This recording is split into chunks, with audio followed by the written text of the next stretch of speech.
Ian, when we were working on that song, he had this, "You're much better looking when you're in disguise," and I thought that was great. And he wasn't sure about it, but I thought it was really cool.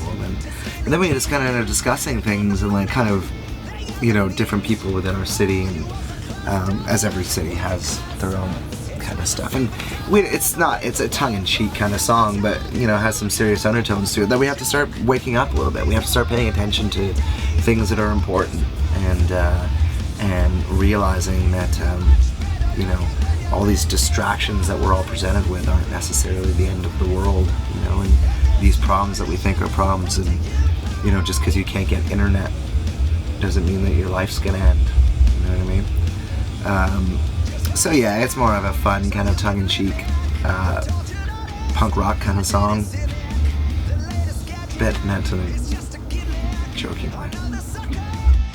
That was a bit of a difficult song to record because we recorded it. We did all the music first, and that's what we always do. And in the choruses, I always use the Telecaster for all the main guitars, and then tuck in a Gibson Junior for the heavy guitars. And usually they just come in the chorus, right?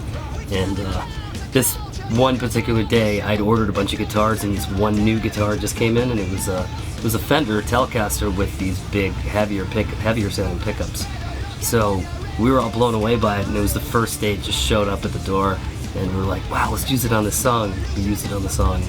And then later down, a couple weeks into the process of recording the rest of the record, we realized it just sounds exactly like the other guitar.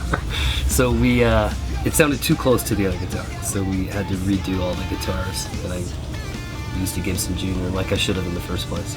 And then the other cool thing about that song is the song needed a bit of a pickup in the pre-chorus before the big chorus hits, and the guitars are just kind of chugging along, so I wanted to put a fuzz effect on the bass, kind of like that Nick Oliveri sound from Songs for the Deaf. And so I looked at a whole bunch of different fuzz pedals, and the house engineer at the studio working out in Toronto, Kevin, suggested we use this pedal called Big John's Hairy Balls. And so we plugged it in.